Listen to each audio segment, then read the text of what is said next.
Sorry, you guys. Please unmute your mic. Sorry, thank you. Okay. Good morning, ladies and gentlemen. Welcome to today's webinar on recommendation on how to improve the resource center. I'm your moderator for the first session, Yogeshwari Karnakaran, and Ms. Nur Baizura binti Basaruddin will be the moderator for the second session.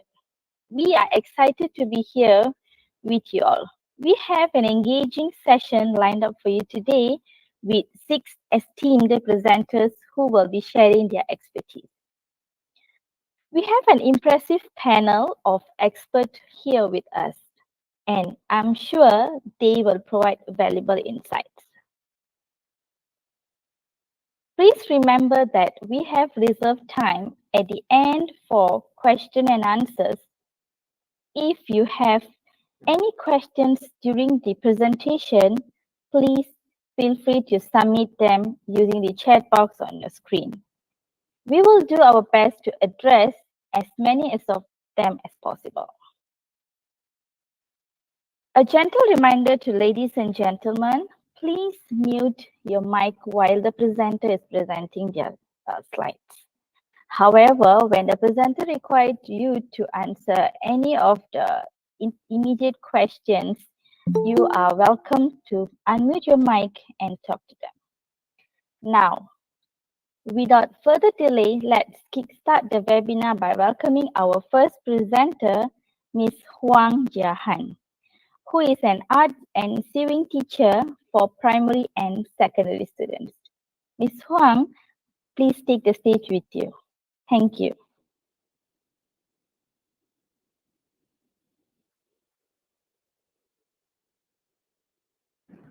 Okay, hi, good morning, everyone. If you can hear my voice clearly, can you use the emoji thumbs up, or you can type in the chat box? Okay, thank you. So far, can hear my voice, right? Okay, so I'm Huang Jiahan, and welcome to our webinar today. So I'm very honored to be here to share my proposal for the improvement of the resource center. So once again, I'm Huang Jiahan. I'm going to start right now. So you can see my presentations is about going green. So you will see the two objectives here. So the first one is the Green Resource Center I'm going to share later. Another one, I'm going to provide some recommendations. So here is the first question I would like to ask everyone here. You are free to type your answer in the chat box, okay? So who is the target group of the resource center? Can anyone answer? What do you think, who will go to resource center library? You can type your answer in the chat box. Okay, students. Okay, Mr. Simon, everyone, okay. And then how about others? If you have any answer for this question, you can type in the chat box. Oh, okay, yes, could be everyone. Yes, okay. Tutors, community, yes, everyone, okay, yes. So from the resource center, you may see some trials there or students there. And sometimes you can see like college, they also have the resource center. So some of the people, they will go there to, you know, have the group discussion. And even my grandfather, my grandfather and grandmother, they also go library to study. So basically, the target group is everyone. Okay, so thank you so much for your answering. And then, yes, everyone will go to a library. So I was be thinking we can, actually the library resource center is a very good place to promote something because since that everyone will go there. So I would like to highlight this, like I want to ask everyone to think about what does the resource centers means to us, to the users, to everyone. For me, I think the resource center is a space to preserving the important knowledge for the posterities in the various form. From a long time ago, I think they don't have the book. They will write their knowledge on a piece of the leaf, or maybe they will put on a stone, or even very long time ago, they have the bamboo pieces of the book. So until now, this generation, we have the e-books. So helping to understand the context of the work and then follow the new approaches, undertake the new responsibility, improve the practice, and remind them of the basic concept. So learning take a place, but not only the lecture or courses, but also through the discussions with the peers, co-workers, a practical experience, and consulting a newspaper or books. So I have been thinking about a connection because since that everyone will go there, so we can build a connection between the people and environment. So why environment is because I was thinking now, what is the global change? I think the going green change is going over the world, which is include the city. You can see some cities, they already start this kind of the change quite long. And some buildings and towns, campuses and companies and libraries. So this is my concept for the presentation. I was thinking going green and together with a resource center. So this green library movement has been around over 15 years. And the movement in start from the earlier 1990 and now it's become more popular around like 2003 until now still going on. So why we have to promote this kind of the, like going green is because it's become more important for us.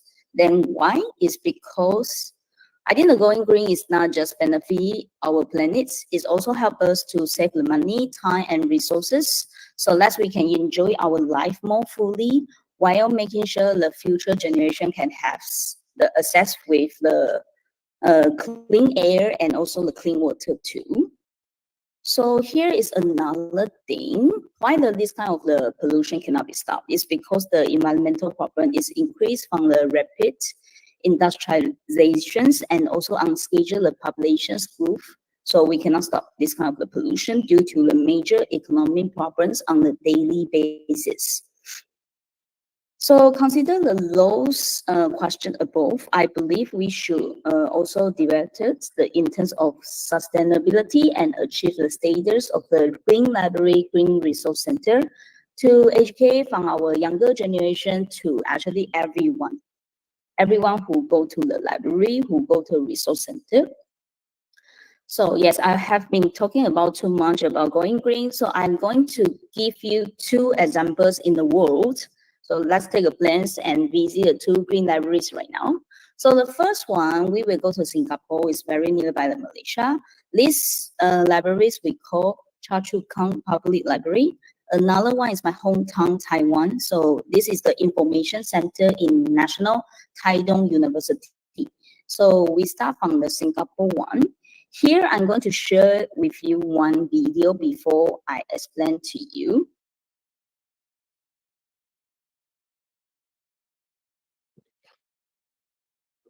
Okay, so I'm going to show you that this video is about the Singapore one.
Okay, so this is the end of the video. I'm going to change back to my slides.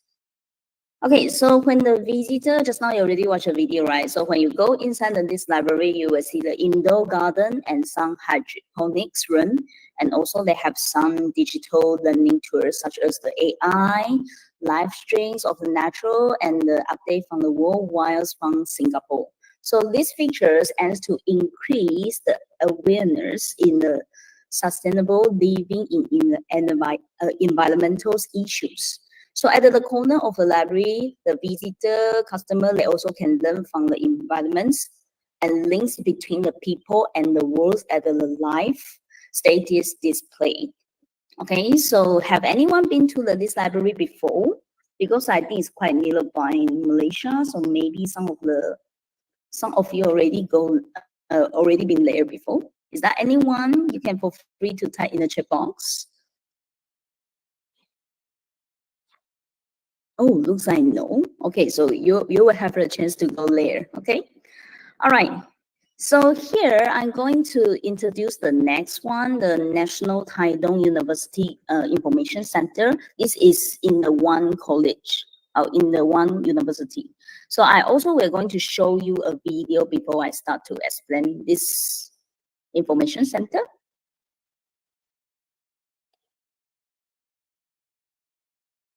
Okay, I'm going to share this video now.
Okay, so this is the end of the video. I'm going to share back my slides.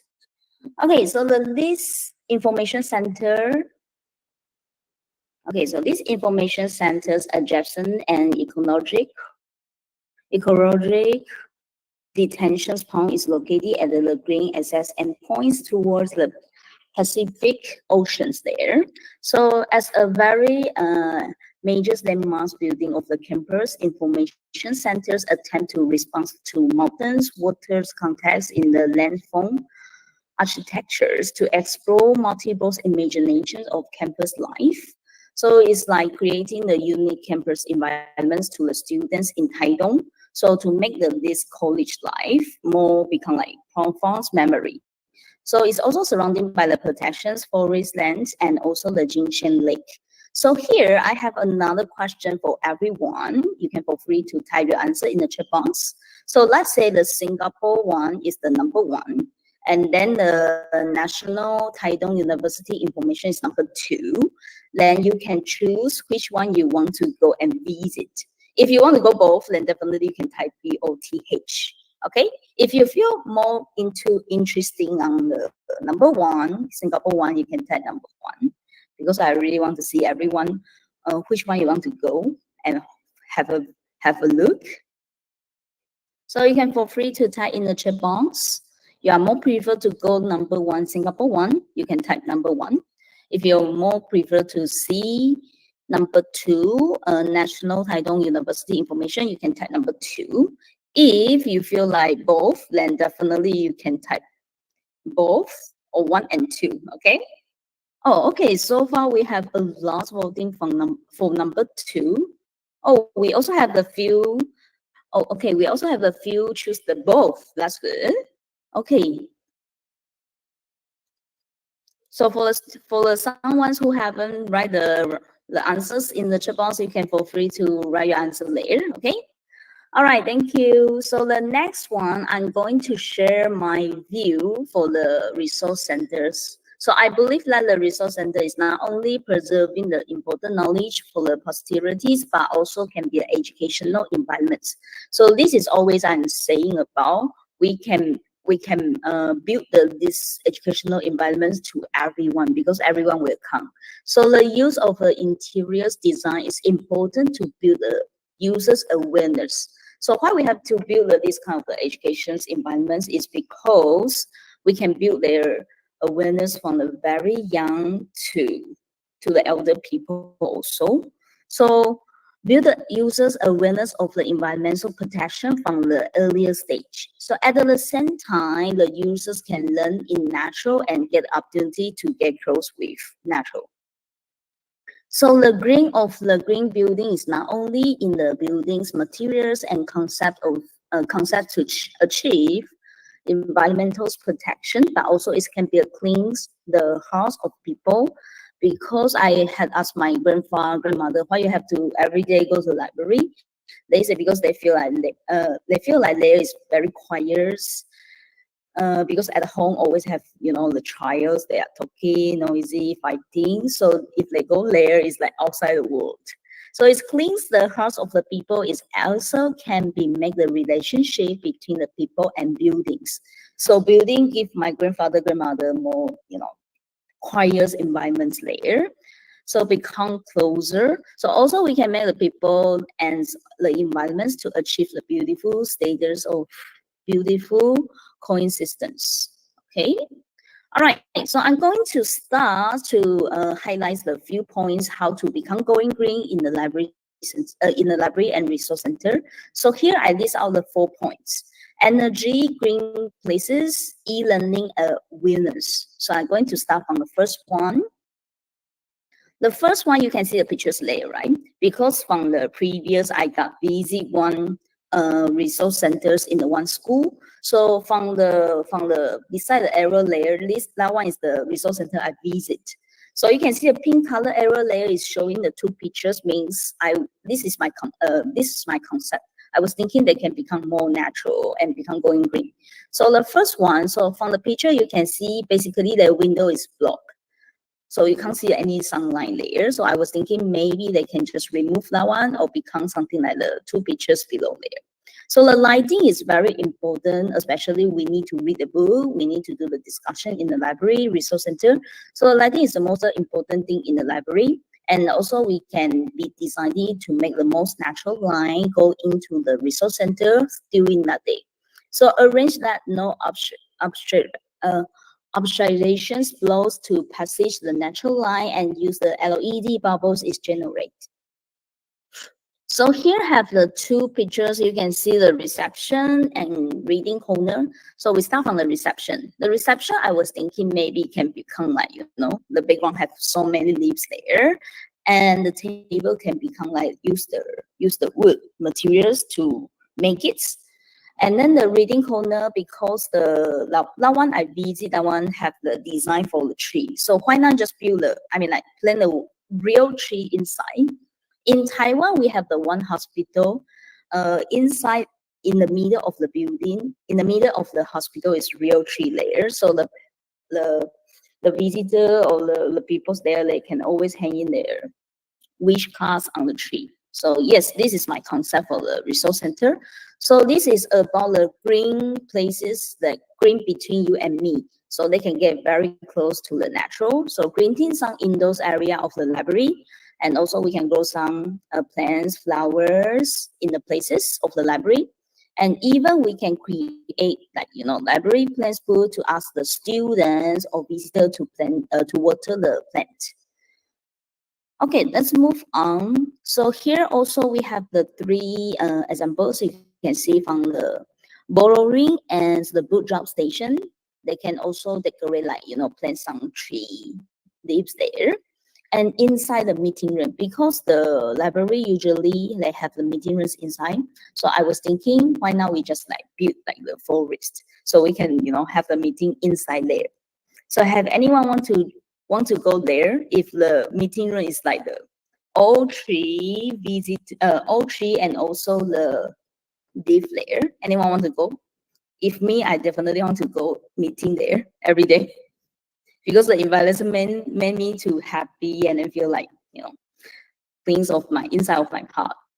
Yeah, definitely. Okay, so the next one is the bush shapes. I was thinking also we can put some, leaves, flowers there. So when they take the book, they also can see the green is very close to them, to the visitor, to the users, to everyone. So here we comes to the e-learning. I was thinking if for some elder people or maybe for some secondary students, they already have they already know how to keep the book properly. So maybe a resource center can plan then the e-books reader to encourage them to sustainable use instead of lending a book, because a book we have to cut a lot of tree to make a book. So in the future, resource center can prefer an approach of the reading not going to impact our environment. So this is the last one. The last one is about promoting the environmental awareness to the users. So in the library, in the resource center, usually we can see some corner and definitely have the stairs or maybe have the leaves inside if some of the resource center is very big, then definitely they have some corner empty space there. So I was thinking, for example, like the stairs, we can paste the poster there. So when they walk up, they can see what is happening in our earth. And maybe we can, the corner layer, we can have the display area to display what is happening in this planet. So use some spaces in the resource center by decorating the poster or display to encourage the users, visitors, everyone taking interest in the topics that's currently happen in our earth. So you can see the two pictures there. This is my concept for the resource center. All right, so here I list out the key goals I wish to achieve. The first one is minimize the consumption of the resources as the negative environmental impact, and recognize the critical importance of protecting a planet, efficient use of the energy, water, and other resources, and reduce the water pollution and environmental degradation. Okay. All right, so this is all the reference I find from the some articles. They supposed me to make this kind of the slides. All right, thank you so much. This is all for me, and thank you so much to be with me here. I know the time is quite long. All right, thank you. Thank you, Ms. Huang, for an insightful presentation on Going Green. We will now move on to our next presenter, Ms. Wan Nurashikin binti Wan Shamsuddin. She's a Mandarin lecturer at Mara College. Ms. Wan, the stage is over to you.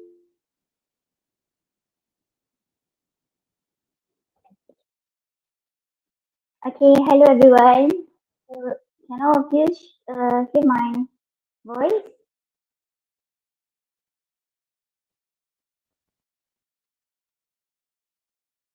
Uh, if you can, please send me some emojis.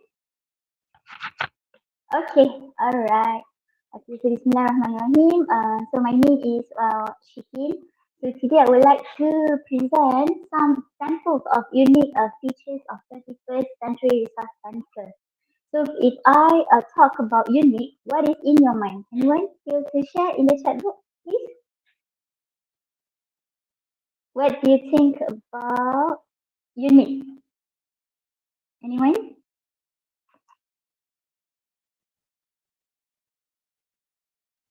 Special. So Pembaza is special. Alright, okay.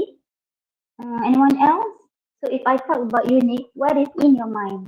So Baizar is special, so different. Okay, something different. So maybe this one is my own point of view. So maybe it will become different. So I would like to share with all of you some of the unique resource center in this world. So today we are going to three different countries. So let's start it. So the first one, we're going to move to the yes, United States. All right, United States in US.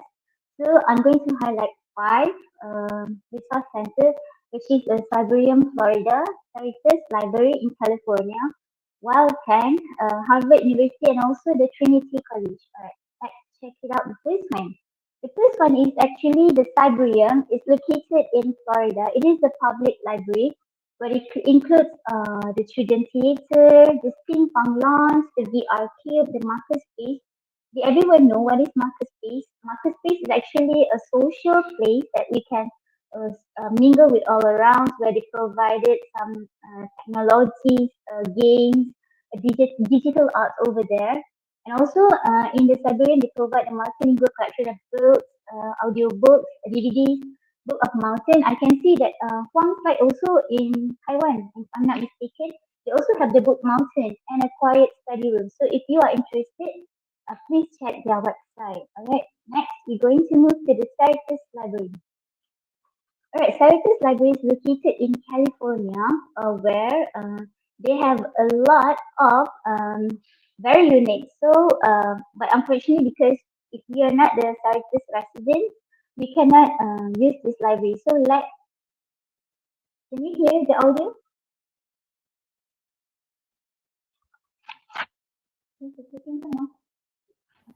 No, Ms. Chukin, we cannot hear the audio. Okay, I hear the audio, is it? Yeah, no, we can't. Oh, okay, sorry. Okay, let me check the system first. Oh, sorry. I clicked the wrong one. Let me stop first.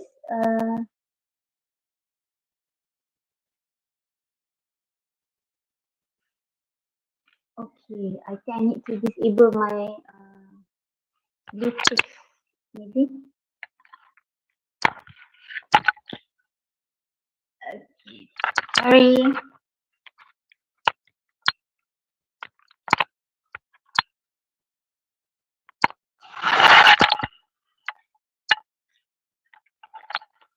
Okay, sorry, Doreen. Can you hear right now? Yes, it's Can you clear. hear it right now? Yes. Okay. Cerritos Library is known as the first experience library in the United States. And you can see from the moment you arrive, the exterior is clad in titanium, which is first public building in the United States to have titanium cladding. It's gorgeous. It changes color depending on the atmospheric conditions. So every time you come, the library looks a little different. When you first enter the library, there's this very welcoming, large open space that we call Main Street. I know when I first moved here, I went to this library, I was going to the mall because that's so nice. The city of Cerrito is just honored to have this library in our city because this is one of the well-known, recognized libraries in the nation. For a few years, it was actually always ranked number one in the nation. I'm always looking, for a new place to spend that time. It's very inviting, very kid-friendly. The feel like I'm an aquarium, sort of, just sitting here across from the town. We have a number of themed areas. One of the areas is the Old World Reading Room, which is like your classic university library. We also have a themed area that looks Art Deco, and there's a facade that is meant to look like the Pan Pacific Theater that used to exist in Los Angeles. Upstairs, it's the futuristic theme. So on that level, everything looks very contemporary. A lot of reflective surfaces, stainless steel treatments. We also have an amazing collection of artwork by emerging and established artists. In the children's library, we have a gorgeous 15,000-gallon saltwater aquarium and all kinds of colorful fish. And we also have a artificial, it's a banyan tree that's meant to represent the importance of the rainforest to the survival of our planet. We have a scale model of the space shuttle. We have Stanley T-Rex, which is an authentic fossil replica. So everything was very visually stimulating, it's a very Instagrammable library. It all comes back to education. Today we're offering a petting zoo for kids, and it's part of our springtime celebration. And this is a fun program we've never done before, but that's what we try to do. Our staff works really hard to present some fun and creative programs. We got people that come from other areas outside of the city, and the reason why they come here is just to visit this library. There's not a lot of places like little areas that are so immersive and beautiful, especially for kids. It's different because it doesn't feel like you're in a library. Alright, is it so true? Because my first impression when I looked at this YouTube, so I definitely want to go and bring along my kids to come here too. Alright, so let's move to next one is the Wild Tank. So Wild Tank located in Arizona, US. So it is the concept of wildlife adventure, where what the concept of them is if they tend to learn something about animals, so they will bring along the live animals. For example, and share these pictures of alligators. So maybe at that moment they're going to learn about the alligators. So they bring the live alligators and the kids can feel and then can touch. I think this is a very good approach because it is still more real. Alright. Other than that, this research center or library, they provide other activities such as Bollywood dance, and then you can see the concept of Star Wars movie films. So I think this is very interesting, right? Next one is the Harvard Law School Library. This Harvard University Library is the third largest library in the United States and also the largest library in the country. So unfortunately, because we are not the student of the Harvard or so we cannot enter this library. But I would like to emphasize what is the uniqueness of this library is actually how they kept the book. So let's have some video.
I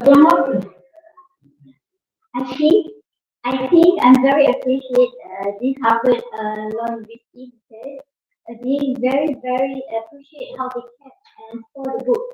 It is sort of fresh and wait, because they very appreciate the knowledge and they kept the book very good condition. So I would love that every each of the library would have and storage books like what Harvard Law is. Next one, going to move to the Trinity College. Here today to show you all the unique features we have here. Here's our free printing room. You can submit your time-sensitive technology assistance email, and we can print them for you. Here is an example of the chapel that will be written. Okay. This is our article 5 with independent our understanding and article 5. This is one of our story maps. We have all the necessary equipment and software to record your own podcast and study your own videos and audio. You can check out this on the website. This is our virtual reality room. You can check out wireless headsets, PAS, or play on PC at any time. We have a variety of virtual reality games with plenty of immersive experiences. And this last stage, we can help address questions about the rooms or resources that we need. Alright. So I think the 21st century university in the library should have all this concept where they provide all the good things and latest versions so that all the students can use it. Alright. Okay. Next one, going to move to the country in Japan. Alright. The first one is actually the Haruki Murakami Library. So it is very good because it is a public library. Do you know that Haruki Murakami is actually the famous author in Japan? So what I love about this library is actually they have an author library. So let's check it out for people. I'm here today at the new Haruki Murakami Library, located at the renowned Japanese author's alma mater, the Waseda University in Tokyo. Let's take a look at what the library has to offer when it opens on October the 1st.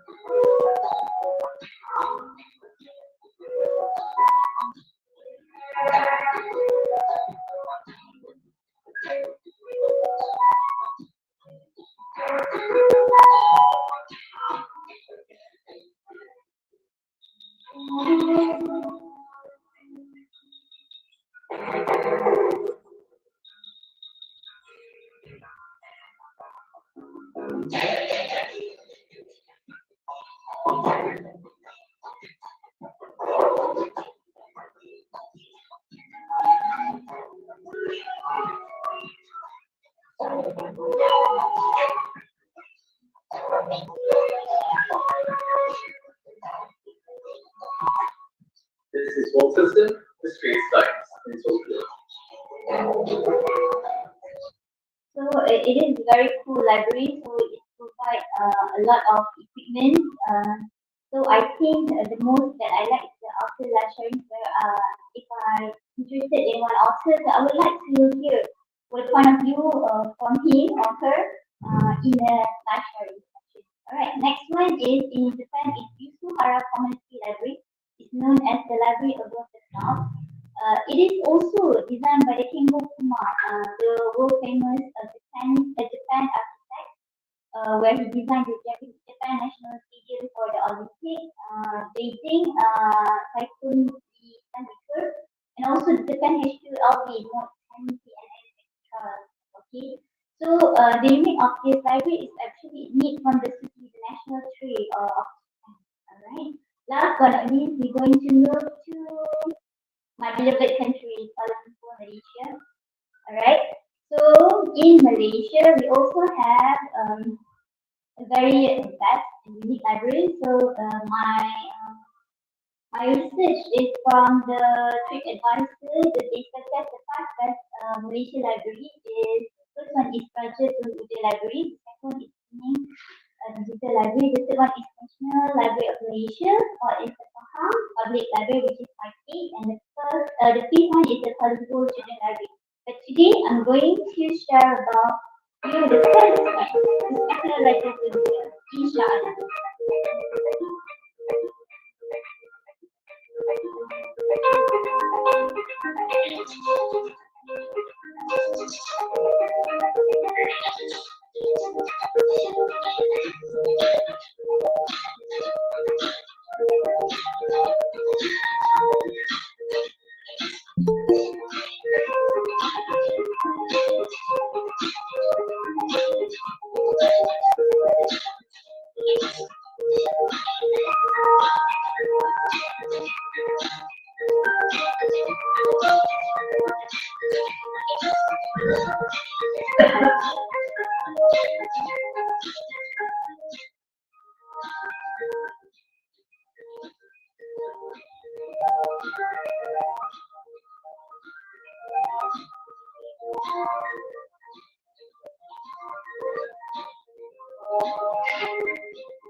Alright, I think that's all from me. So, as a conclusion from my research, I think when I do the research, I found that in this world there have a lot of unique libraries. So after doing the research, I think that I want to go to each of the library in this world so that I can experience a very different one from them. I think that's all. Thank you so much. I'm sorry for taking a long time. Thank you. Bye bye. Thank you, Ms. Wan, for the enlightening presentation on unique facilities. Dear ladies and gentlemen, I encourage our attendees to continue submitting their questions through the chat box.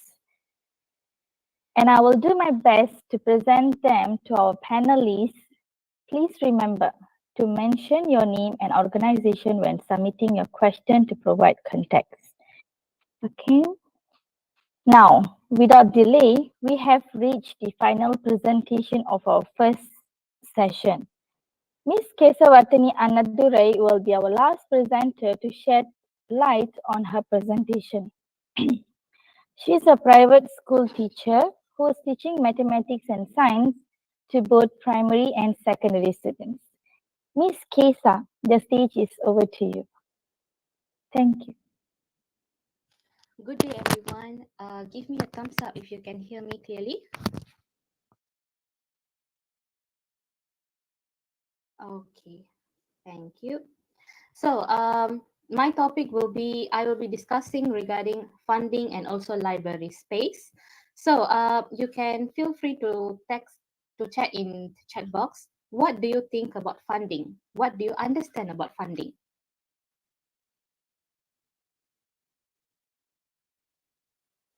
Any comments, class? Money, yes, okay. Correct. So funding relates to money. So let's see what is funding. It's a budget preparation should reflect the objective for library service set by the trustees in the library's long-range plan. Both library director and the board of trustees should be involved in the formulation of the budget. So in a library, budget is very important as it reflects how well they are going to bring up the library. So funding is the main technical thing that they should understand it. So let's see all the key elements that they should have a look during preparation of budget. So firstly, amount for new resources. For example, if they wanted to improve more on their new collections of books, magazines, educational tools, they need a certain amount to place order. So this should be included in their budget. Next is amount for stationery and administrative. Obviously, they need to prepare sufficient stationeries and documentation filing for librarians to perform their role. Next is amount for promotional event, for example, book fair, reading month, and etc. Those need money to conduct those events. Next is cost for ICT equipments. For example, nowadays library has sufficient equipment such as projector screen, desktops, laptops, photocopy machine, printers. Everything is already there, so they need money to maintain those equipments. So next, let's look at if we talk about funding. Some school, for example, my school, the moment I interviewed the resource center manager, she said she having difficulty in collecting fund. So she's only depends on the school's budget. So at what other places that we can actually request more funds? So this is what we call it as corporate social responsibility, known as CSR. So what is CSR? It is a type of business self-regulation with aim of social accountability and making a positive impact on society. So what are their some initiatives of CSR? They encourage charity and volunteer work, support local communities, and investing in non-profit organizations. Now, non-profit organizations, speaking of that, they do not expect profit in return, where they just mainly they are doing for charity works. So schools or any other private sectors, they can seek CSR to improve more on their funding. So next, once they have a sufficient amount of money, all those fundings are there in their pocket.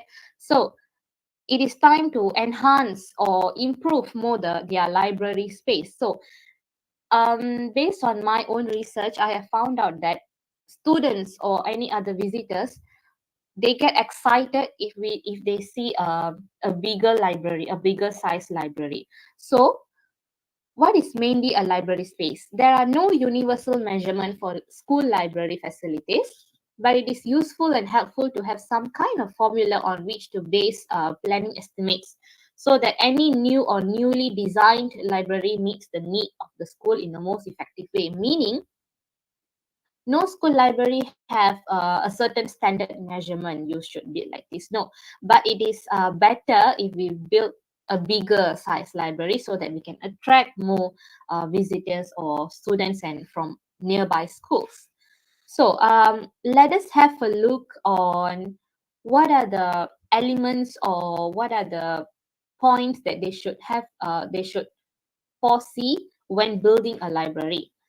So the first one will be central location. Central location, it is advisable to be on ground floor. For example, if you think most of the school libraries, they will be on first floor or second floor. So this will be harder for physically challenged users or old users, So the central location, it is advisable to be on ground floor. Next is noise factor. Yes, people come to library to read calmly, to read peacefully, so to do their revision for their upcoming exams or whatever. So we need to pay attention on their noise factor in that library. So it is advisable to have at least some parts of the library free from external noise. So if you see some library, they have a soundproof room where students can enter and they can study in a more peaceful way. Next is sufficient light and room temperature. Again, we need to provide a comfort zone or comfort environment for visitors and students, or basically users of a library. So how do we do that? We need to make sure that they have sufficient light. Maybe it can be through windows or artificial light, for example, fluorescent or ceiling light. So next is room temperature. It is advisable to be maybe to have a better cooling environment, so that they do not feel very hot or warm during studying, as it will create uneasy feeling. Next is appropriate design. This is again relates to central location. Appropriate design is, it is better to have a special place that meet the special needs of disabled library users. For example, they have a lower deck of bookshelf, so which is easier for physically challenged users to to grab those books. Next is adequate size. Speaking of size, when we improve library space, we need to have a specific location for book collections, where they have separate those fiction, non-fiction, paper, newspapers, magazines. So they must have all those separate spaces. Yes, staff working areas and library desk. So next, let's look at those spaces that we might have those in future. So it is advisable to have a study and research area in their library. For example, it consists of information desk, catalogs, online stations, study and research tables, reference materials will be around those area. Next is administrative area. So this is mainly for librarians. They have an office area, space for processing all library media materials, audiovisual equipment storage. Next is informal reading area space. Basically, in this area, they do not have those formal chairs and tables, but they will put a big bag of chairs so that students can just leisurely read there and take rest over there. So next is instructional area space. It caters for smaller groups or larger groups or whole classroom instruction. So for example, some libraries, they have classrooms inside those libraries where they can uh, where classes can take place normally as usual. They have projectors in it. Yes. Next is group project space. This is highly recommended for project team. Like if they want to have a meeting, they have discussions regarding their project, they can utilize those space. So let's look at a few pictures. This is administrative area, if you can see. And then this is a more to instructional area space. They have a smaller group or larger group. Next is, yes, this is more to project, which means a group project area, as it is kind of, covered, and it has a lot of wider tables to cater all those group members. And last one is physically challenged girl. She is actually reaching for a book. If you look closely, the deck of the bookshelf is actually kind of low for them. So which are over here also, which they can reach out the books more easily. So before I end my presentation, let's watch one video, a short video on top 3 largest libraries in the world.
All right, that's all for my presentation. Thank you for watching. Thank you, Ms. Kesavartini, for your informational presentation on increased fund and library space. Now that we have heard from our first three presenters in the first session, it's time to address the questions we have received from the audience. We will now move into Q&A session. So for now, I did not see any question except one from the audience. So please submit your question, or either I can open up the floor for you to speak up. All right, let's go with the first question. It's from Leah Falls, Janus. My question related to going green. It is practical for librarians that cannot fully implement going green library. To begin with a green corner concept, what should be the primary focus on establishing a green library? Miss Huang, I think it's yours. Okay, hi. All right. So it's a very good question. I'm going to answer like I hope my answer can help you.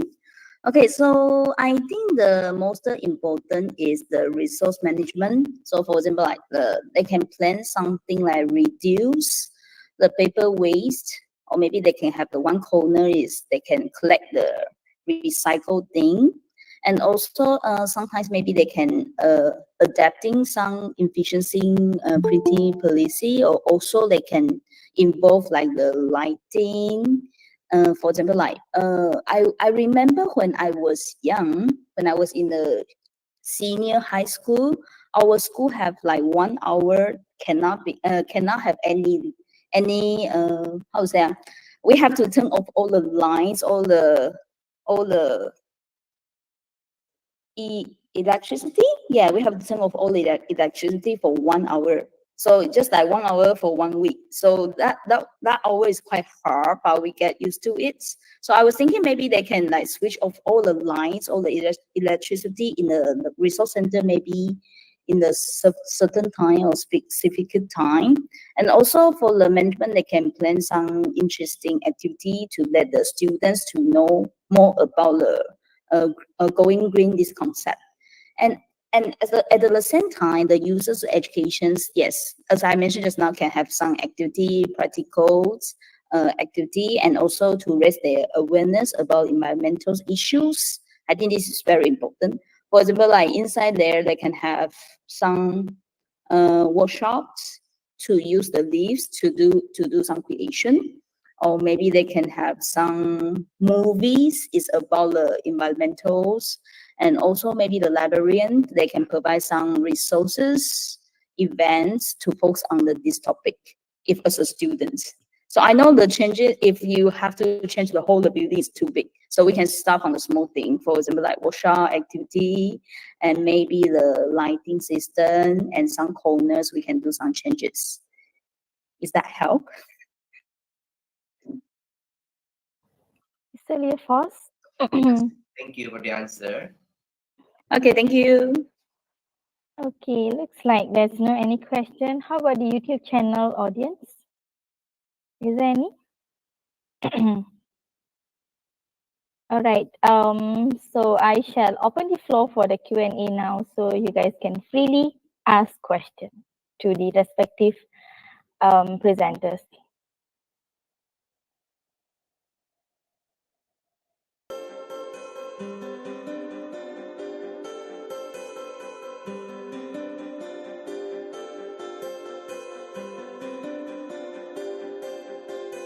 Okay, looks like everybody is digested with all the information. That's great. Okay, guys, we have time for one last question probably before we wrap up our first session of webinar.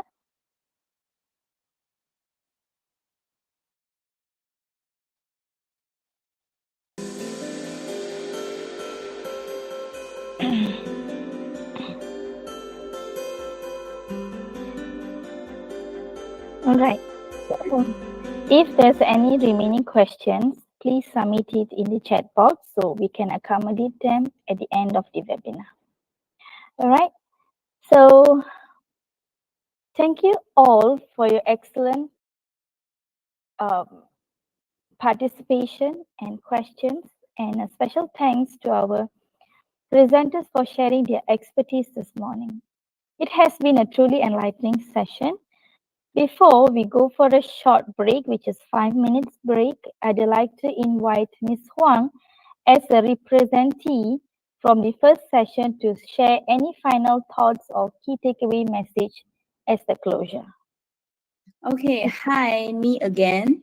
So I'm going to say I believe the resource center is not only preserving the important knowledge for the possibility, but also can be educational for environments for everyone to build the awareness of the environmental and change never too late. We can benefit our beautiful earth start from now.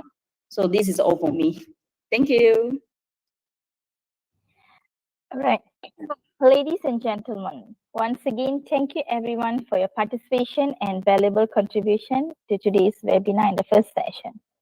We hope you found insight share from all the presenters. Now, I'd like to convey my sincere appreciation for your time and participation. I'd like to pass the stage to our second session moderator, which is Ms. Baizura. Ms. Thank you, Ms. Yogeshwari Kandaran, for the great first session. Ladies and gentlemen, distinguished guests and participants, welcome to Educational Webinar Session 2. I am your moderator, Nubaizura Binti Basarudin, and I'm thrilled to have all of you join us today. Our topic of discussion revolves around involving resource centers and sharing best practice for managing them effectively. Resource centers play a vital role in empowering educators, students, and the community at large. Throughout the second session in this webinar, we will explore, facilitate workshop and host events, improve the physical layout of the resource center, and introduce learning more common model.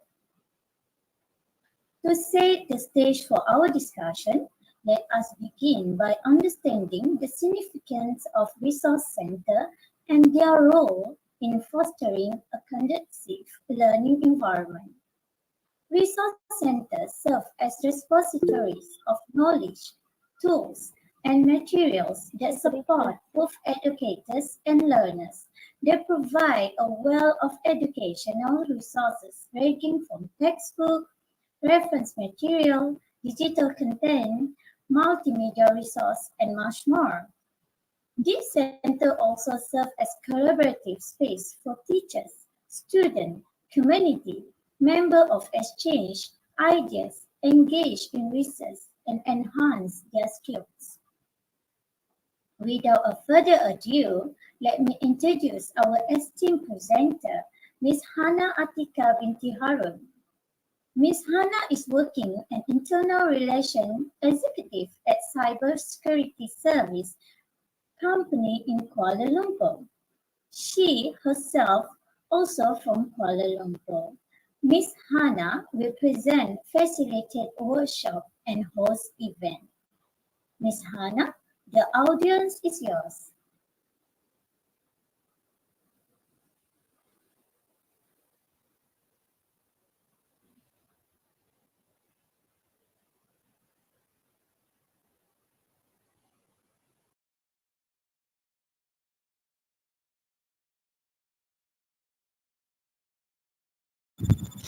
Thank you, Baizura. I have shared my screen. Can everyone see my presentation?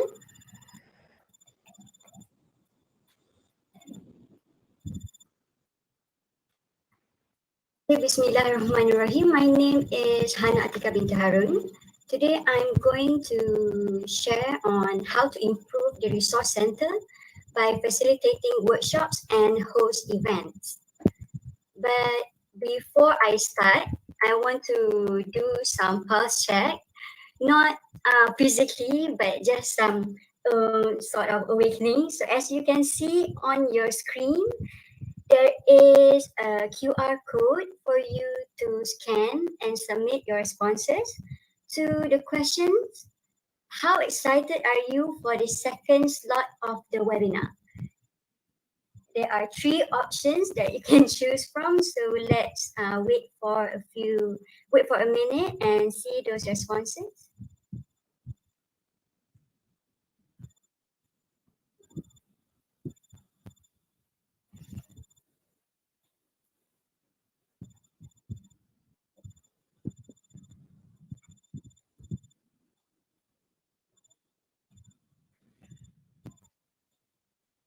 Okay, we have few responses. Some voted they are ecstatic. Okay, good. Alhamdulillah. Some voted so-so. Okay, that's okay. It gives us booster to try to catch your attention even just for a short while. But there's also some voted I want to go back to sleep. Oh no. Okay, this is an educational program, and trust me, you will receive a lot of input from everyone here today. So stay awake. Okay, so this is my first time presenting in a webinar, and believe me, I am pretty nervous but excited as well. So let's start our topic. Thank you so much for your participation and your responses.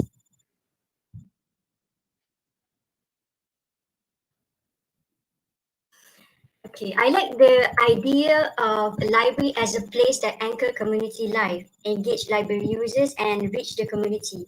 The library, I think we can all agree that the library is the only centralized location where new and emerging information technologies can be combined with traditional knowledge resources that supports today's social and educational patterns of learning, teaching, and research.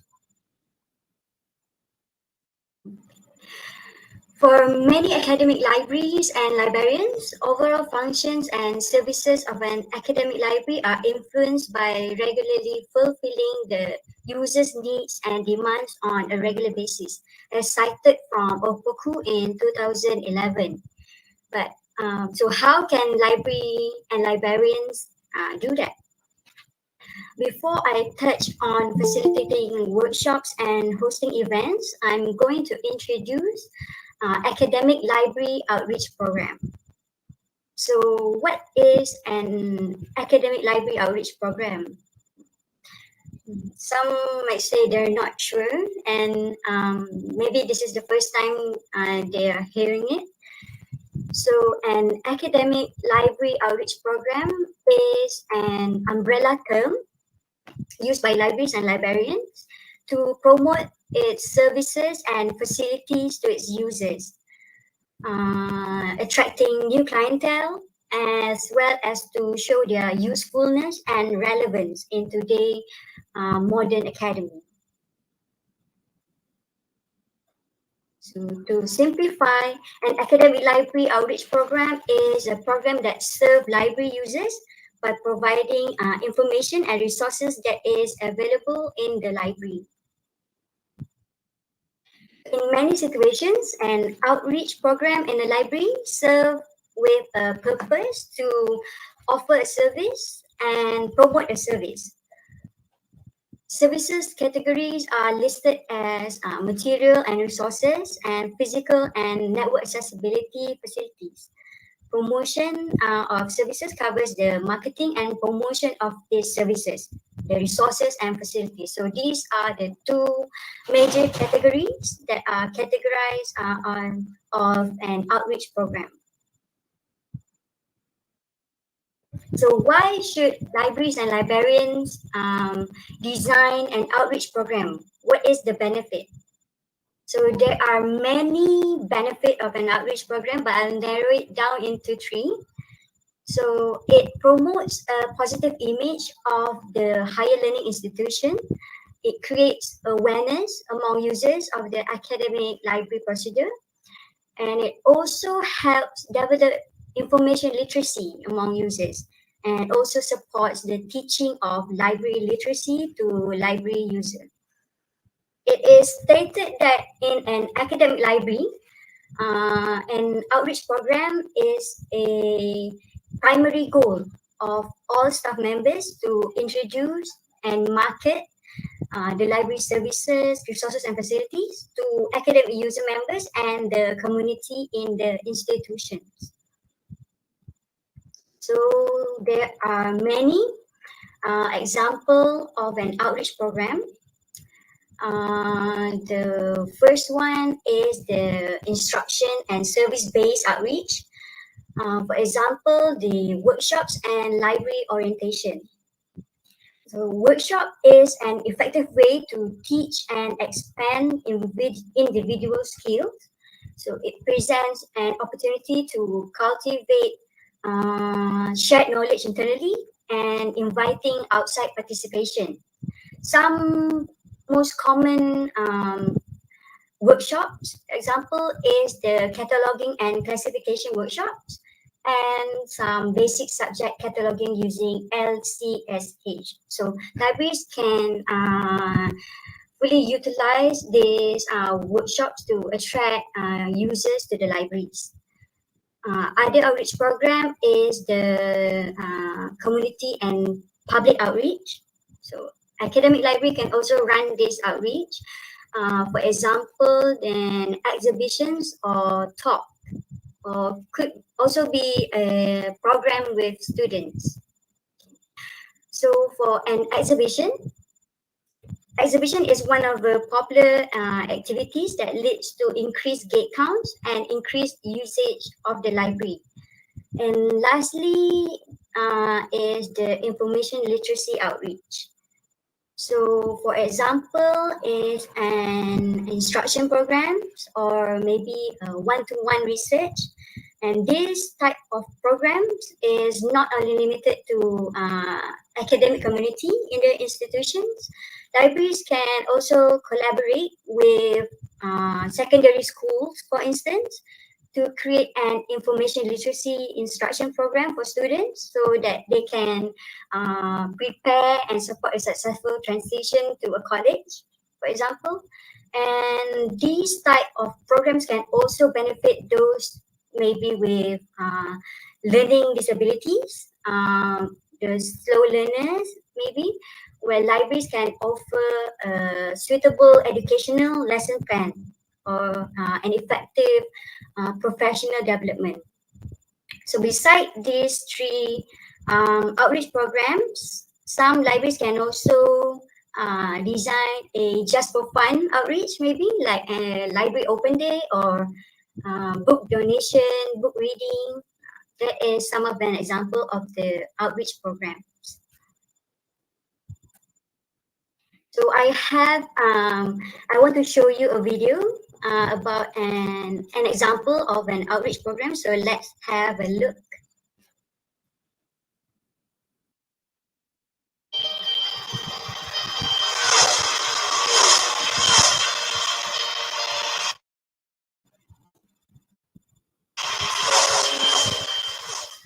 Hi, my name is Monique Adams, and I work here at the Pastain County Library as the bookmobilist and the outreach coordinator.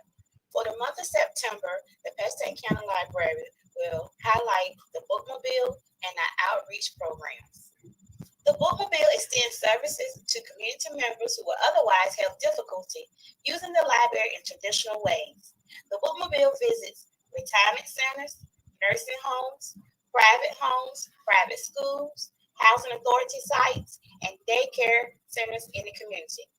Outreach patrons can select from a wide variety of titles in large print format, a rotating collection of new and high-demand books, and a large selection of magazines and audio books. Materials are delivered to patrons once a month.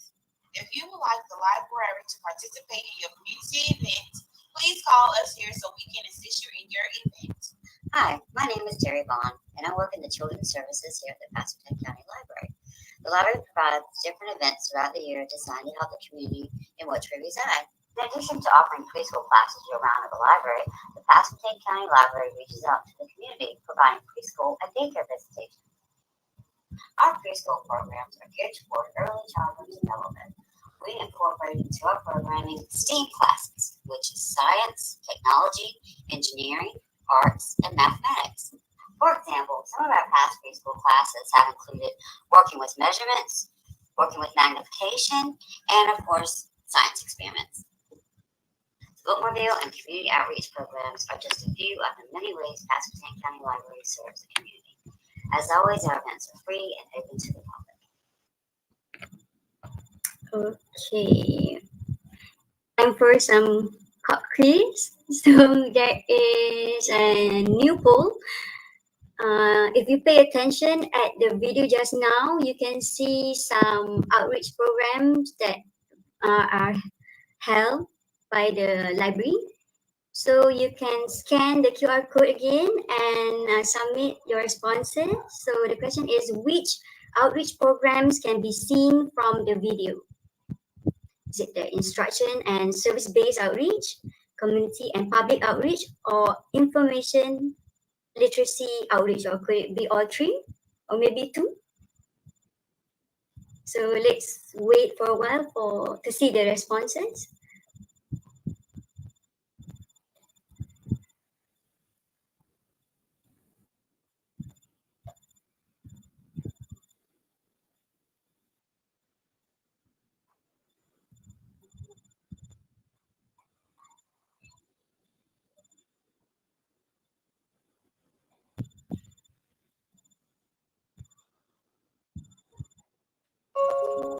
Okay, so from the video that we have seen just now, there is actually two outreach programs that are held, which is the community and public outreach, which is the bookmobile, and there are also two instruction and there are two community and public outreach and one instruction and service based outreach. The community and public outreach is the bookmobile and the preschool daycare visitation, and the instruction and service based outreach is the STEM classes, the STEM programming classes. So there are three outreach programs that can be seen from the video.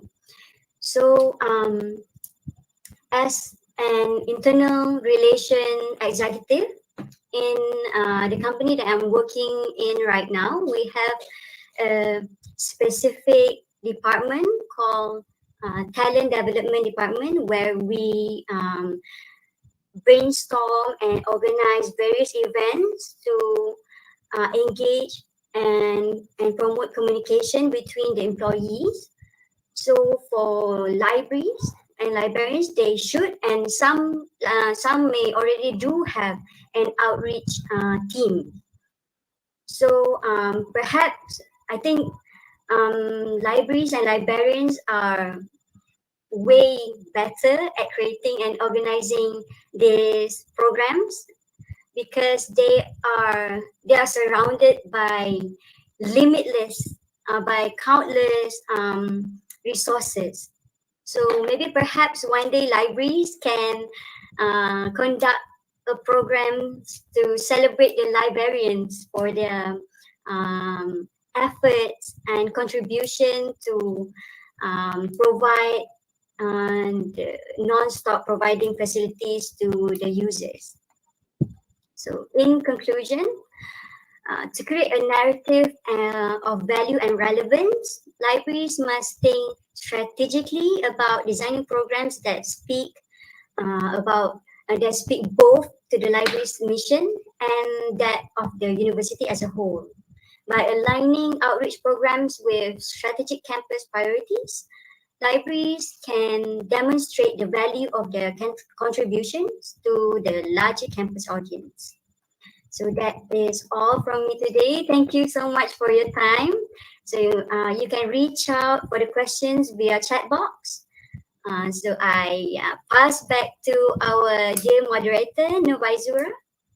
Thank you, everyone. Thank you, Ms. Hana Atika binti Harun, for your interesting presentation. We encourage our participants to actively engage in the discussion by asking questions. Toward the end of our presenter discussion, we will have a dedicated Q&A session where our presenter will address your inquiries and provide valuable insights. You can submit your question using the chat features on the webinar platform. Next, we have presenter number 5, Ms. Wee Ming Er.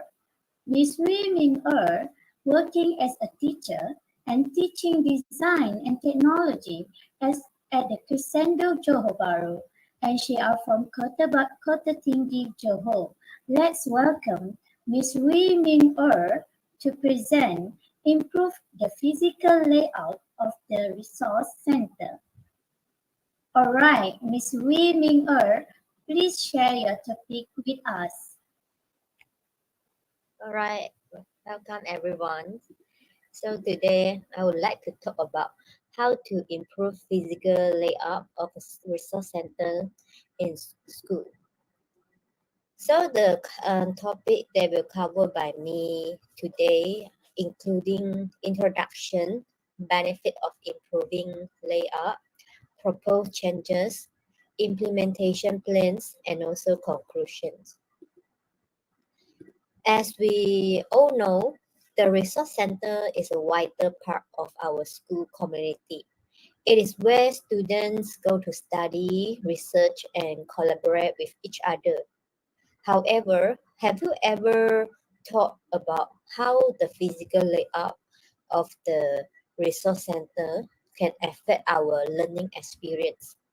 So that's what we are here to discuss about today. By the end of these presentations, you will have better understandings of why improving the physical layout of the resource center is so important. So first one, I will talk about the benefit of improving the physical layout. So improving the physical layout of the resource center can have a significant impact on student engagements and productivity. Study also has shown that students are more likely to use and engage with resources in an environment that is visually appealing and well organized. A well-designed resource center can also help to improve accessibility for students with disability, ensuring that all students have equal access to educational material and resources.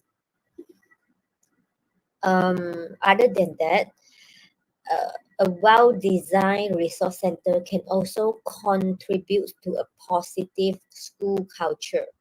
By creating space that is welcoming and inviting, students are more likely to feel comfortable and supported while using the center. And this can lead to increased motivations and a greater sense of community among students and staff.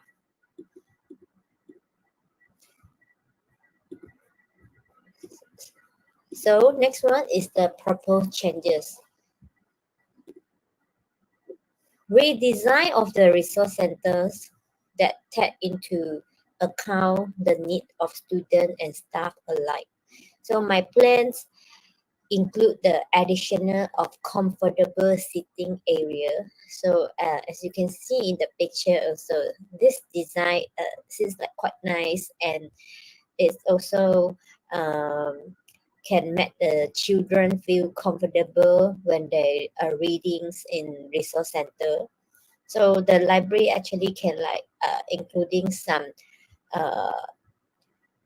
unique and comfortable sitting, and also some traditional sitting together. So they can have a good collaborative workspace. The resource center can also improve lighting to create a welcoming environment for all who enter. So for example, to have better effect of reading experience, it is suggest to install white lighting more rather than the yellow lighting. And next one is about the incorporations of modern technology such as interactive displays, and also can improve the charging stations to enhance the learning experience. So if the learning centers provide enough amount of charging stations, so the users can bring their laptop or any device and they can do research in in the resource center. And last one is about the use of natural material and vibrant color. This will add warmth and character to the space. So these changes will not only improve the functionality of the resource center, but also will promote a sense of community among its users. And next one, I would like to talk about the implementation plan. So to change to improve the physical layout of the resource centers, so first we must consult with school administrator and staff to ensure that the proposed changes align with their goal and objective. And second, we can create a detailed timeline that outlines each phase of the project, from design and procurement to installation and testing. And third, we can develop a detailed budget that account for all costs associated with the project, including material, labor, and any necessary permit or certifications. Then we need to identify and address any potential challenges or obstacles that might arise during the implementation process. And last one, we must work closely with school administrator and staff to develop contingency plans and find solution to any problem that might arise. So, in conclusions, improving the physical layout of the resource center can create a more welcoming and inclusive environment that encourage learning and collaborations. Students will have better access to resources and technology and will be able to work in a space that is designed to meet their needs. Additionally, by creating a more visually appealing space, we can help to foster a sense of pride and ownership among students and staff alike. That's all from me. Thank you, everyone. If you got any question, you might type in the chat box or comments so I can answer for you. Thank you, Ms. Wee Ming Er, for the interesting topic you share with us today. Now, let's us outline the key topics we will covering today. Our presenter will shed light on offensive strategy to enhance resource center infrastructure, creative approach to create and update resources, method for promoting awareness and utilization of available resources, and the integration of technology in resource center to expand their reach and impact. So we go to the last but not least presenter that will present the topic of introduce learning common model, and I welcome Ms. Sangran Ion, currently working for University Brunei Darussalam as a lecturer teaching Korean language. Let's welcome Ms. Sangran Ian to share with us about Learning Commons. Ms. Sangran, the audience is yours. Okay, thank you, Baijira. Can you just tell me whether my voice and present the sharing PPT is okay? Yes, Ms. Sangran. Okay, so my name is Hangnan Today I will introduce Learning Commons model. So this is a way of like transforming the library into collaborative and innovative spaces. But some present already mentioned very similar concepts, but I will focus on academic library. Okay, I will start. This one is from my previous visit, University of Brunei Darussalam Library, so UBD Library. So picture on the left side is UBD Library. So they already have a. You cannot see the screen. Miss Sandra, Yeah. we cannot see your slide. Really? Why it happened again? Hang on.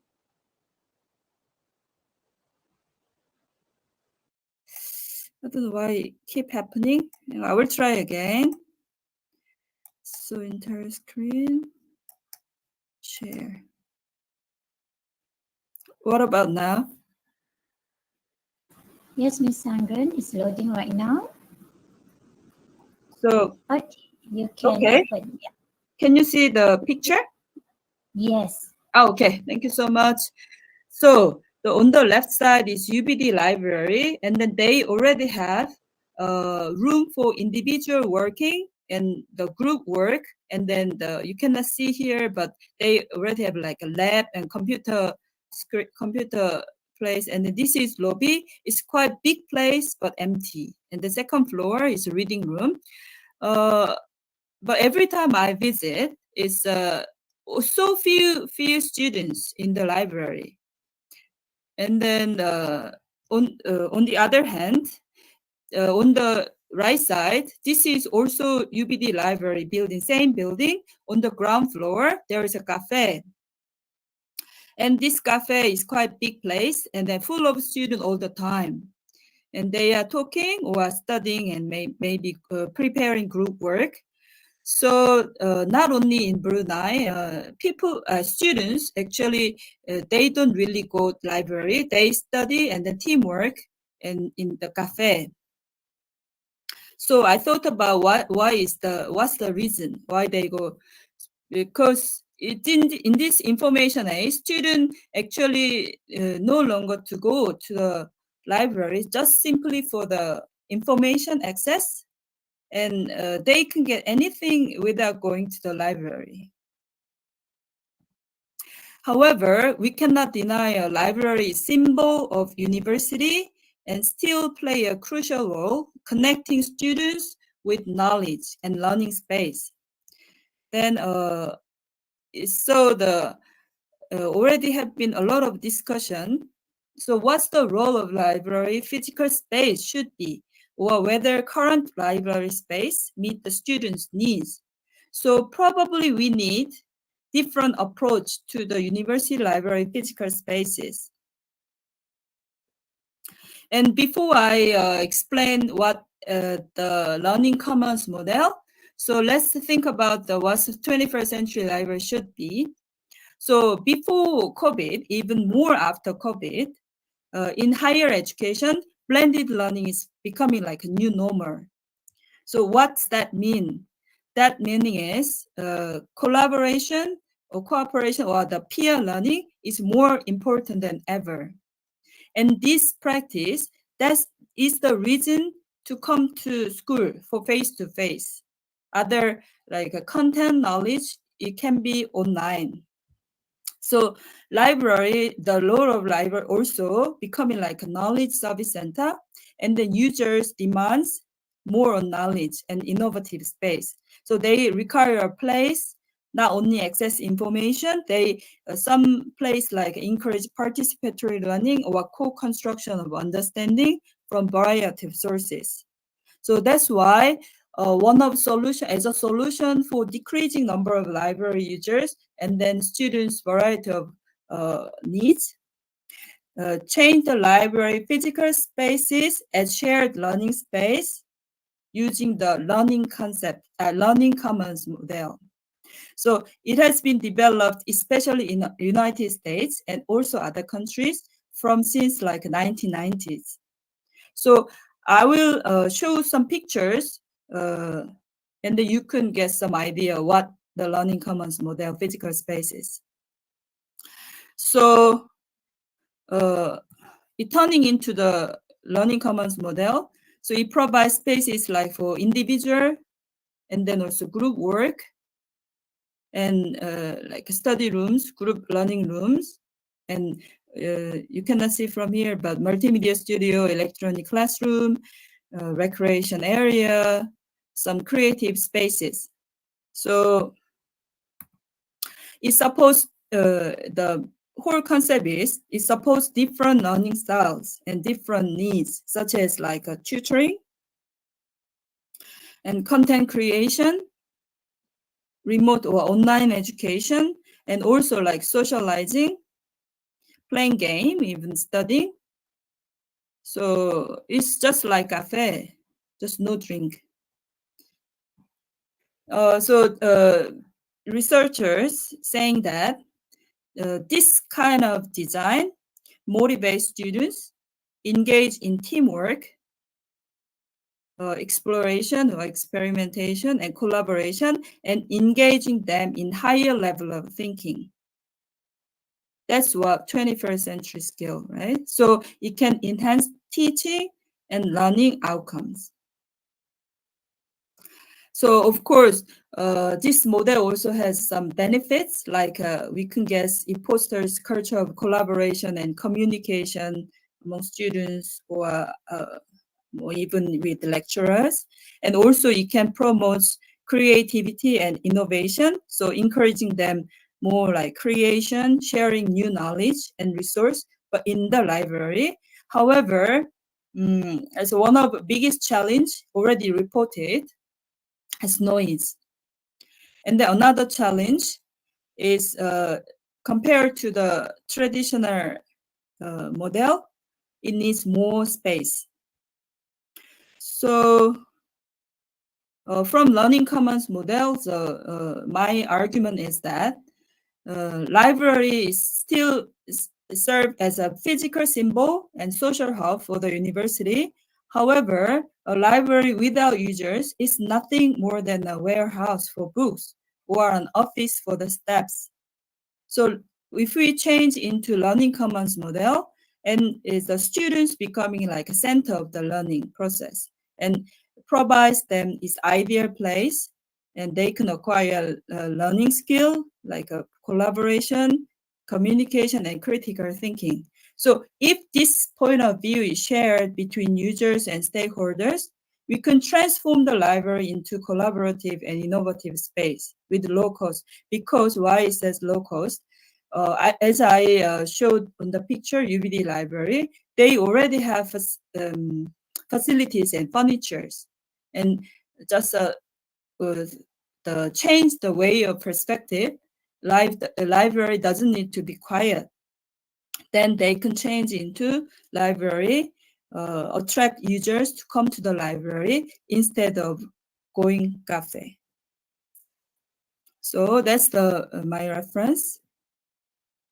So that's all for all my presentation. And thank you for listening.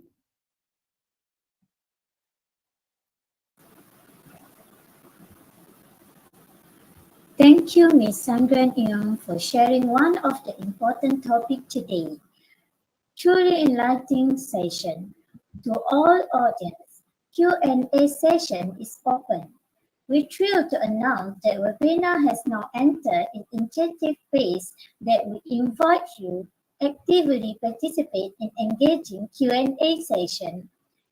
This is your opportunity to pose insightful question and seek clarification and dive deeper into the topic discussion by our esteemed presenter.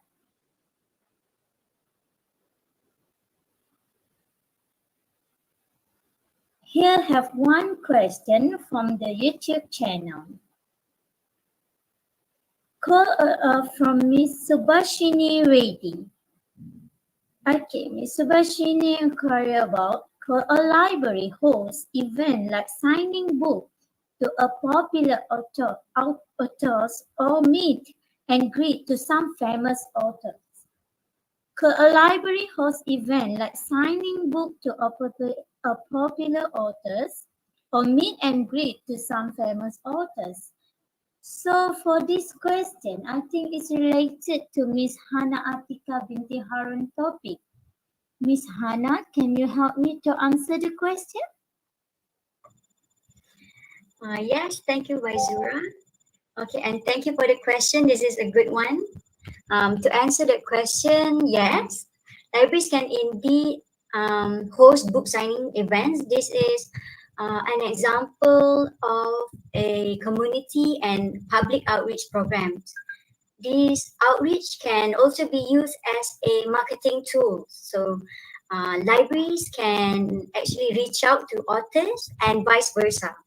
Libraries can design an extensive outreach program, for example, and invite book authors to increase the readership as well as attract current and potential users and maybe some partnerships. So this brings many benefits to the library.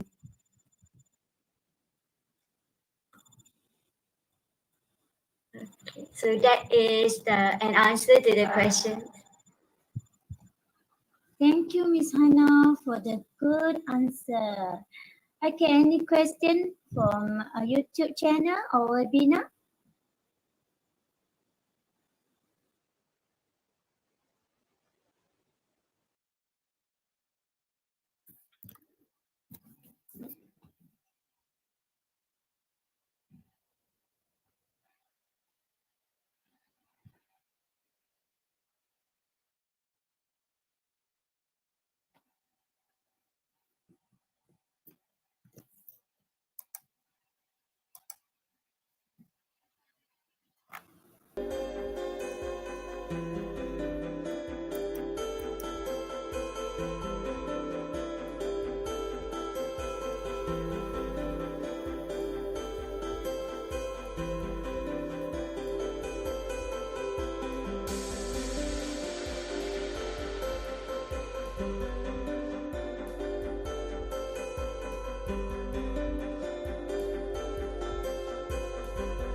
Okay, guys, as we bring our webinar to a close, we would like to express our gratitude to all of you for active participation in engaging Q&A session.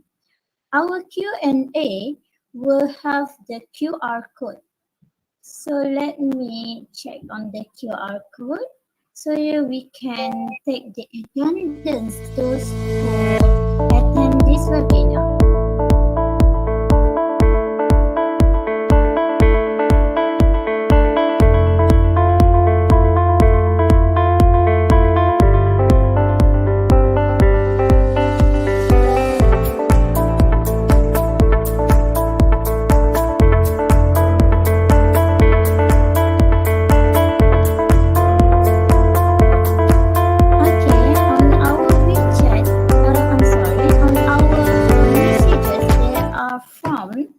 That you can click to for our attendance. So you can click on the Google link over there, so we can take your attendance accordingly.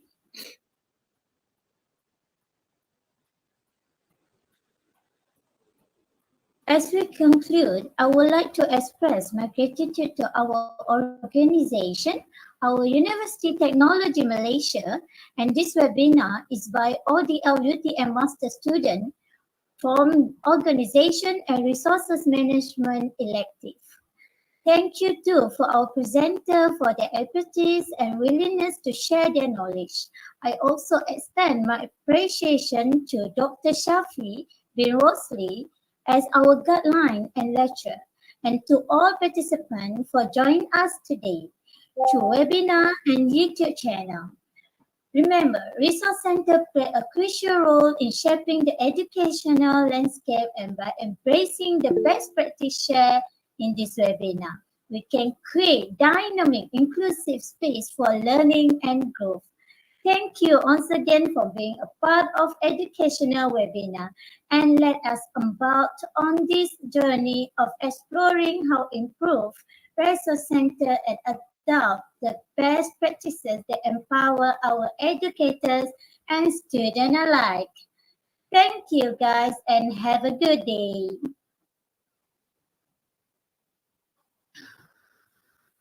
Okay, for the end of the session, can we take picture together?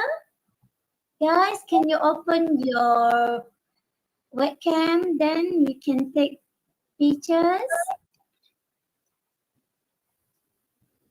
Everybody?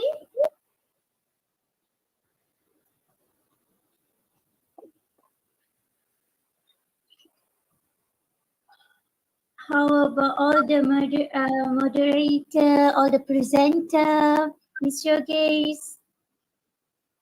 I'm here. Can turn on the webcam, then we can get everybody on one pictures.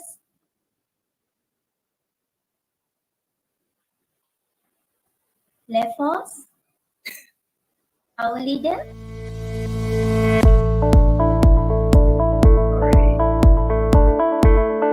Yes, everybody can turn on the webcam so we can take picture together.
Libraries are established for the systematic collection, maintenance and dissemination of knowledge and information. It is very necessary for people to save and maintain the valuable knowledge and information in the books because every person wants to save in wisdom and knowledge for the future. By preserving the books in a library, this knowledge can be offered to others so that they can benefit from it. If you love books, libraries are some of the most beautiful buildings in the world. Here is a list of top 10 best libraries in the entire world. Some of these libraries are 100 years of age and keep huge collections of books that some are well more than 1,000 years old. Some of the libraries are national libraries while others are libraries of an abbey. So, let's have a look top 10 best libraries with amazing structure and beautiful collections. 10. Royal Danish Library, Denmark. Basically known as the Black Diamond, this neo-modernist building was developed in 1999 as an addition to the Royal Library's unique complex. Its amazing black stone structure contains concert hall, exhibition spaces and a popular cafe. The black valuable rock treats visitors to awesome harbor views and a roof fresco by one of Denmark's most famous artists, Per Kirkeby. Guided tours are also available on Saturdays. 9. National Library of China. With a set of over 31 million items, the National Library of China in Beijing is the biggest library in Asia. It's not only the resources that fantastic. After you'll find a 4-tier study hall, which is regularly loaded with tech-savvy students preparing for university exams. So many outstanding minds thinking as well, yet the totally enforced no-talking library rule means that resonance you'll be able to listen the tippy-tapping of laptop key. 8. George Peabody Library, Baltimore. A cathedral of books, the research library of Johns Hopkins University is popular for property the world's major collections of Don Quixote editions, and many of the other title coming back as far as the 19th century. The library is beginning to the browser. 7. Stuttgart's Library, Germany. It is a newly built 9-story library and ascends like a fantastic crystalline 3D shape within the grassed place at Mailänder Platz. Over the 4-story center, space goes beyond the walked 5-story pyramid-molded perusing room, which is suited by different study rooms. In the center can be found the spatial and relaxation heart. An awesome fact about this library is that it is painted in white color only, so the main shades that can be seen here are the books. 6. Bibliothèque Nationale de France, Paris. This royal library in France is one of the biggest libraries of the entire world, situated in Paris, having a collection of 40 million items consisting of 14 million books, 410,000 pictures, 36,000 maps, 7,000 sheets of music, phonograph information, coins, prizes, movie information, video documents as well as other items. Its digital library has over 3 million information. BNF also sets up activities like exhibitions, concerts and lectures. 5. New York Public Library. A huge hall lit by huge windows and the Rose main reading room expands approximately 2 city blocks. It's a needed stop for visitors, who can also look at artwork by New York. Free 1-hour visits to the library are available 11 a.m. and 2 p.m. every day except Sunday. 4. Seattle Central Library, Washington.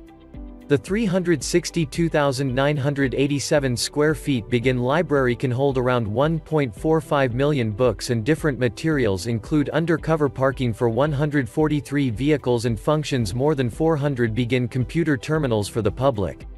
The library holds about 1.45 million books and other items.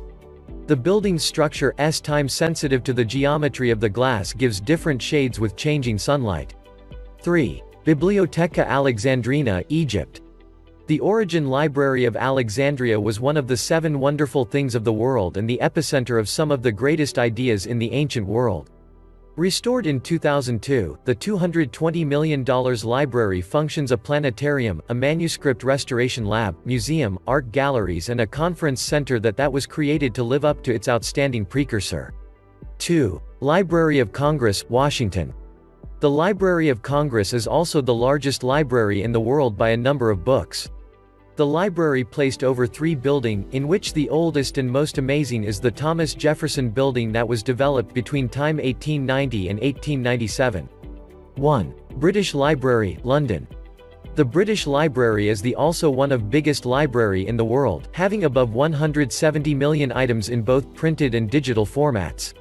The collection includes 14 million books, databases, magazines, newspapers, stamps, videos, play scripts and ancient documents which date back to 2000 BC. It has recently digitized 300 literary works of the 20th century and more than 3 million items are added every year.